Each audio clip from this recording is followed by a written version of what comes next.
Ladies and gentlemen of the media, welcome to this impromptu press briefing by the legal team of Mazi Nnamdi Kanu. My name is Aloy Mako. I'm the special counsel to Mazi Nnamdi Kanu. On my left is Nnemeka Ejiofor Esquire. Next to him is Jude Ugwanyi Esquire. Next to him is Chidebere Modo Esquire. And on my right is Prince Mandela Umeboroku Esquire. Next to him is Ikenna Wangu Esquire.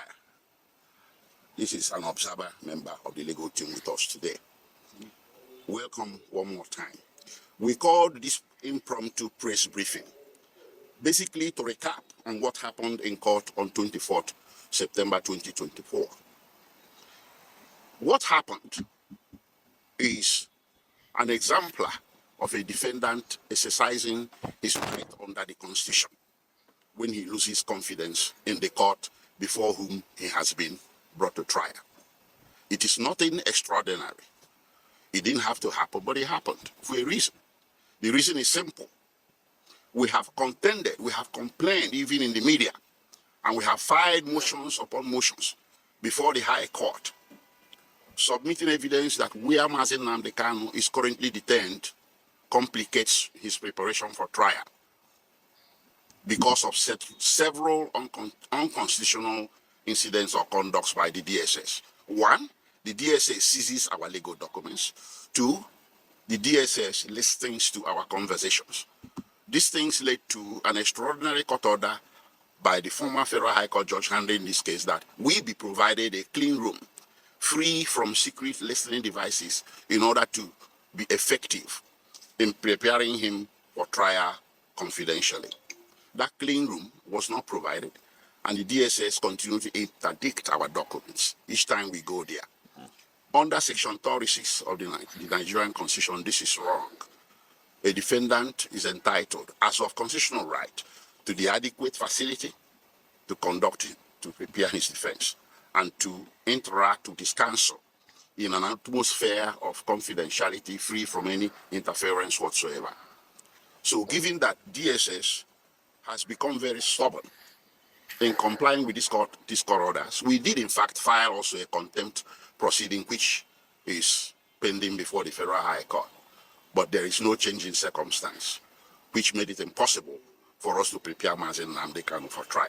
So when on 24 September, the judge insisted that trial must proceed in the face of all these anomalies, our client had no choice. Not we as counsel had no standing to recuse the judge. It was our client, the defendant, that has the constitutional standing.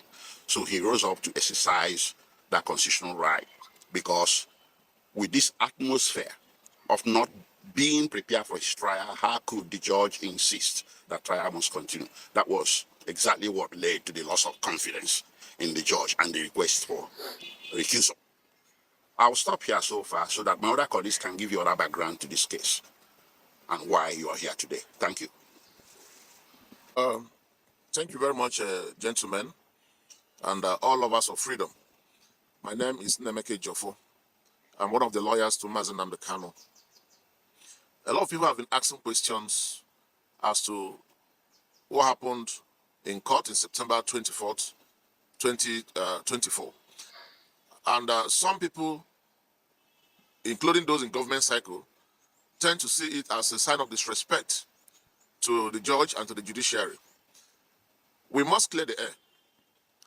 Everybody or any person who appears before a court of law must have that feeling of being in a secured environment where his or her rights will be protected.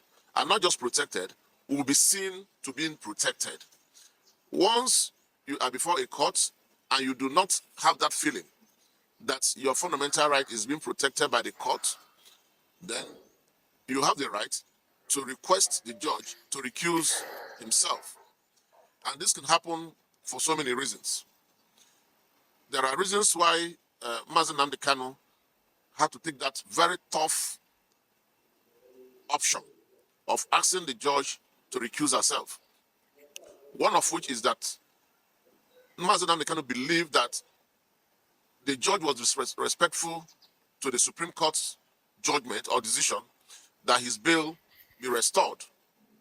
Nnamdi Kanu felt if a federal high court judge does not respect the decision of the Supreme Court, then there is no need standing trial before such a judge. Be that as it may, we feel the need to enlighten the public and to let everybody know that it was not an act of disrespect whatsoever to the Honorable Learned Justice Binta Nyako.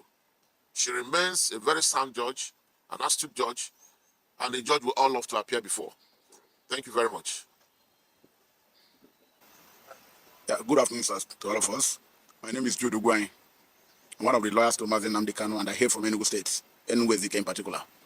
The one thing I'm so particular about is the issue of insecurity in the Southeast.